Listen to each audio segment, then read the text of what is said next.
샬롬, 말씀 읽어주는 김지웅 목사입니다. 오늘도 기대하는 마음과 사모하는 마음을 가지고 하나님의 말씀 함께 읽겠습니다. 전도서 2장 18절부터 26절까지의 말씀입니다.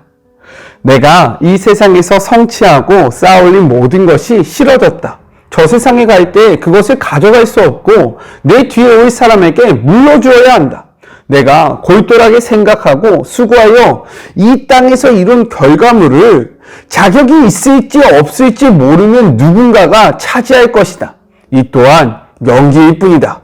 그래서 나는 하던 일을 그만두었고 이 세상에서 바랄 수 있는 모든 것에 대한 기대를 접었다. 수고해서 얻은 모든 것을 손가락 하나 까딱하지 않은 누군가에게 넘겨줘야 한다면 뼈 빠지게 일하는 것이 무슨 소용이란 말인가? 한낱 연기일 뿐이다. 처음부터 끝까지 미치는 장사다. 힘들게 일하는 인생에서 얻을 것이 무엇이겠는가? 동틀역부터 해질역까지 고통과 슬픔이 이어진다. 하룻밤도 편히 쉬지 못한다. 모든 것이 한낱 연기일 뿐이다. 즐거운 시간을 보내며 최대한 잘 지내는 것. 이것이 바로 우리가 인생에서 할 수 있는 최선이다. 내가 볼 때 그것이 하나님이 인생에 정해주신 운명이다. 잘 먹든지 못 먹든지 하나님께 달려있다. 하나님이 아끼시는 이들은 지혜와 지식과 기쁨을 얻지만 죄인들은 힘들게 일하는 인생을 살다가 결국에는 하나님이 아끼시는 이들에게 모든 것을 넘겨준다. 모두가 한낱 연기요 허공에 침뱉기일 뿐이다. 이것은 하나님의 말씀입니다. 오늘은 12월의 첫날인데요. 12월이 되니까 진짜 너무 춥지 않습니까? 추운 날씨로 인해서 아프지 않으셨으면 좋겠어요. 따뜻하게 입으시고요. 마음 따뜻한 그리고 몸도 따뜻한 그러한 12월 한 달이 되기를 주님의 이름으로 축복합니다. 네, 그리고 주변에 혹시 추워하는 자들, 도움이 필요한 자들이 있다면 물론 우리의 삶도 어렵지만 함께 나누고 베풀고 이렇게 도와주는, 우리가 하나님을 사랑한다면 그 사랑을 우리만 소유하는 것이 아니라 주변에 있는 자들과 더불어 함께 나누는 주의 모든 자들이 되었으면 좋겠습니다. 오늘 그 말씀은요, 이 말씀은 그 이야기를 하고 있기 때문인 거예요. 같이 한번 살펴볼게요. 오늘의 말씀은 내용상 두 부분으로 나눠서 생각해 볼 수 있습니다. 먼저 첫 번째, 18절부터 23절, 내 뒤를 이을 이에게 넘겨주게 됨으로의 헤벨을 이야기하고 있습니다. 우리 18절의 말씀을 같이 한번 읽어볼까요? 내가 해 아래에서 내가 한 모든 수고를 미워하였노니 이는 내 뒤에 이을 자에게 넘겨주게 됨이라 라고 이야기합니다. 전도자는요, 해 아래에서 수고한 자기의 모든 수고를 미워하는 까닭을 분명하게 이야기하는데요. 첫째로, 자신이 피 땀 흘려 쌓아놓은 업적을 아무런 노력을 기울이지 않는 자가 물려받게 된다는 점. 그리고 둘째로, 그의 후계자가 그의 업적을 유지하고 발전시킬 것이라는 보장이 없다라는 점.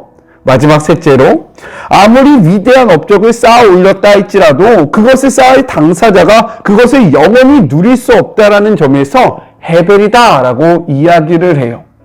우리 19절의 말씀도 같이 한번 읽어볼까요? 그 사람이 지혜자일지 우매자일지야 누가 알랴마는 내가 해 아래에서 내 지혜를 다하여 수고한 모든 결과를 그가 다 관리하리니 이것도 헛되도다 라고 이야기합니다.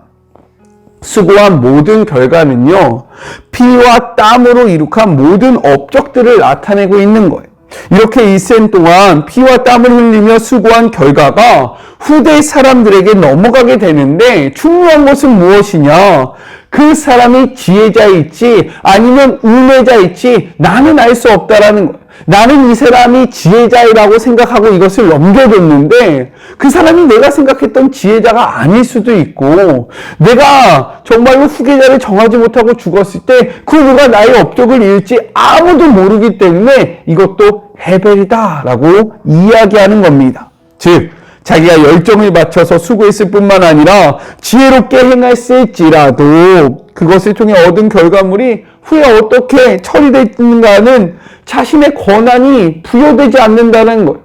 나의 권한밖의 일이다 라는 것을 깨닫게 되므로 죽음 앞에 어쩔 수 없는 무력함으로 인해서 이것이 헤벨이다 라고 이야기하고 있다는 겁니다.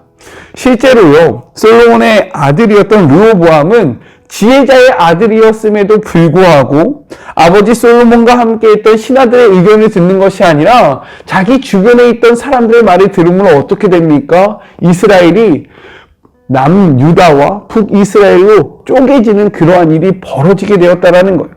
자신이 정말로 그 후계자를 정했으나 이 후계자가 자신의 대업을 이어가는 것이 아니라 나라를 쪼개는 일이 실제로 벌어졌다는 거죠. 이렇듯 우리의 인생은요, 우리가 생각한 대로 되지 않다. 특별히 내가 쌓아오는 그 노력이 정말로 내 뜻과 상관없는 자에게 가게 된다. 그리고 이것을 내가 어찌할 수밖에 없다라고 이야기하고 있는 겁니다. 이 말씀을 통해서 우리는 무엇을 생각해야 할까요? 그것은 바로 우리가 살아있을 때에 청지기의 의식을 가지고 우리의 소유를 나누며 베풀며 살아가야 한다는 거예요. 성경은요, 이렇게 이야기합니다. 사도행전 20장 35절의 말씀이에요. 범사에 여러분에게 모범을 보여준 바와 같이 수고하여 약한 사람들을 돕고 또 주 예수께서 친히 말씀하신 바 주는 것이 받는 것보다 복이 있다 하심을 기억하여야 할지니라 라고 이야기하고 있습니다. 이렇게 이 말씀 앞에요, 우리가 많은 것을 추적하고 많은 것을 소유하고 많은 것들을 어떻게 해서 내가 더 갖고 있어야 할지 고민하면서 살아가는 것이 아니라, 왜요? 이것을 내가 죽을 때 가져갈 수 없다라는 겁니다. 그리고 이것이 내 뜻대로 후대에게 그렇게 흘러가지 않는다라는 거예요. 수고하지 않은 자가 이것을 얻게 될 것인데 그 자가 어떠한 자인지 나는 알 수 없다라는 거예요. 그렇기 때문에 하나님이 주신 지금 이 시간, 하나님의 것을 하나님의 마음으로 나누는 그러한 삶을 살아가는 우리 모두가 되기를 주님의 이름으로 축복합니다.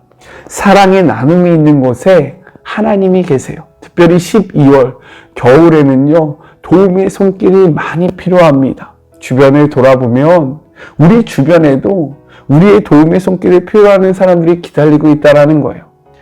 그리스도인이라는 것은요, 하나님을 사랑하는 것입니다. 그러나 이 사랑에서 그치는 것이 아니라 주변에 그 사랑을 흘려보내는 자가 참된 그리스도인이라는 것을 기억하시면서 우리가 어찌할 수 없는 바를 위해서 많이 움켜쥐는 것이 아니라 청지기적인 삶, 즉 이 모든 것은 하나님의 것이니까 하나님의 뜻대로 이것들을 흘려보내는 주의 모든 자녀들이 되기를 주님의 이름으로 축복합니다.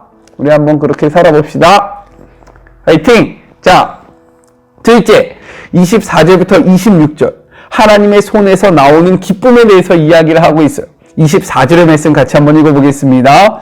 사람이 먹고 마시며 수고하는 것보다 그의 마음을 더 기쁘게 하는 것은 없나니 내가 이것도 본즉 하나님의 손에서 나오는 것이로다 라고 이야기합니다.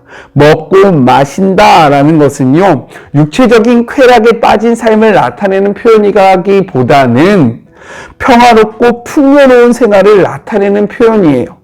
그렇기 때문에 이 말씀을 보면 뭐야, 지금까지는 인생이 헛되다며 모든 것을 다 소유해도 헛되다며 그런데 왜 이제 와서는 이게 좋은 일이래? 이거 모순 아니야? 라고 생각될 수 있으나 이 말씀은요, 이 핵심이 전반부에 있는 것이 아니라 후반부에 있다라는 거예요. 즉 다른 차원에서의 인생의 즐거움을 이야기하고 있다라는 겁니다. 그 키워드가 무엇이냐? 바로 후반절, 하나님의 손에서 나오는 것이로다, 이 말씀이라는 거예요. 하나님의 손은요, 성경에서 손은 능력과 힘과 권세를 상징합니다. 즉 하나님의 손에 우리의 기쁨이 달려있다라는 거예요. 앞에서 인간에게 최선의 것으로 제시된 인간의 희락의 삶에 대해서 그것은 하나님의 주권 아래에서만 이루어진다라고 이야기를 하고 있다라는 거예요. 우리 26절의 말씀도 같이 한번 읽어볼까요? 하나님은 그가 기뻐하시는 자에게는 지혜와 지식과 희락을 주시나 죄인에게는 노고를 주시고 그가 모아 쌓게 하사 하나님을 기뻐하는 자에게 그가 주게 하시지만 이것도 헛되어 바람을 잡는 것이로다 라고 이야기합니다. 이는요, 인생의 결정적인 요소라 할 수 있는 지혜와 지식과 희락이 하나님의 절대적 주권 아래 있음을 전제로 하면서 인간이 하나님께 어떠한 태도로 자세로 나아가느냐 살아가느냐에 따라서 이것들이 우리에게 주어질 수도 있고 주어지지 않을 수도 있다라는 것을 이야기하고 있다라는 거예요. 예수님은 제자들에게요 이러한 비유의 말씀을 이야기하셨습니다. 마태복음 12장 16절부터 21절의 말씀이에요. 조금 길지만 같이 한번 읽어볼게요. 16절입니다. 또 비유로 그들에게 말하여 이르시되 한 부자가 그 밭에 소출이 풍성하며 17절 심중에 생각하여 이르되 내가 곡식을 쌓아둘 곳이 없으니 어찌할까 하고 18절 또 이르되 내가 이렇게 하리라 내 곡간을 헐고 더 크게 짓고 내 모든 곡식과 물건을 거기에 쌓아두리라. 19절 또 내가 내 영혼에게 이르되 영혼아 여러 해 쓸 물건을 많이 쌓아두었으니 평안히 쉬고 먹고 마시고 즐거워하자 하리라 하되 20절 하나님은 이르시되 어리석은 자여 오늘 밤에 내 영혼을 도로 찾으리니 그러면 내 준비한 것이 누구의 것이 되겠느냐 하셨으니 21절 자기를 위하여 재물을 쌓아두고 하나님께 대하여 부유하지 못한 자가 이와 같으리라 라고 말씀하고 있습니다. 이 말씀 앞에 우리는요 우리의 삶의 모습을 바르게 해야 한다는 거예요. 이렇듯 기쁨의 삶은요 소유의 풍부함에 달려있지 않아요. 우리의 삶의 기쁨은요 하나님의 주권에 달려있다라는 거죠. 그렇게 우리는요 많은 것을 소유하기 위해서 노력하며 살아가기보다는 이 소유를 우리에게 주실 수도 있고 다른 사람에게도 주실 수 있으며 이 소유를 통하여 우리에게 기쁨을 주시는 정말로 기쁨의 근원이고 모든 삶의 주권자 되시는 하나님을 바라보는 삶을 살아가야 한다는 겁니다. 그러할 때 우리의 인생은 해결이 되지 않을 수 있다는 거예요. 믿으십니까? 우리 그러한 삶을 살아갔으면 좋겠어요. 그러한 기쁨을 누리기를 소망합니다. 12월 한 달 말씀과 매일 동행하시면서 그러한 기쁨을 우리의 삶에서 충만하게 누리는 주의 모든 자녀들이 되기를 소망하면서 우리 같이 기도할까요? 하나님 감사합니다. 12월이 시작되었습니다. 날이 많이 추워졌습니다. 하나님, 우리가 하나님을 사랑한다면, 하나님을 믿는다면, 하나님의 사랑을 주변에게 전해야 합니다.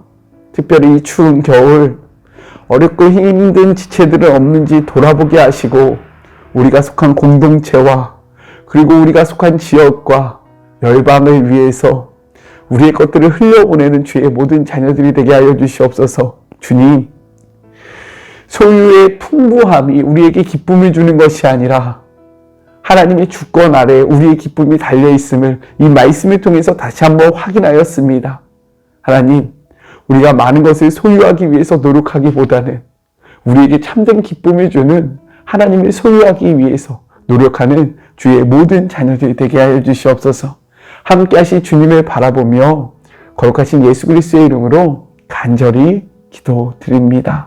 아멘. 12월 한 달도 하나님의 말씀과 매일매일 동행함으로 기쁨을 누리는 우리 모두가 되었으면 좋겠어요. 특별히 많이 추워졌습니다. 주변에 도움이 손길이 필요한 자들이 누구인지를 돌아보고 그들에게 주님의 사랑을 전하는 우리가 되면 얼마나 좋을까요? 우리 그렇게 한번 살아가 봅시다. 사랑하고 주님의 이름으로 축복하면서 오늘 하루도 힘내시고 우리 내일 만나요. 안녕. 오늘도 수고하셨습니다.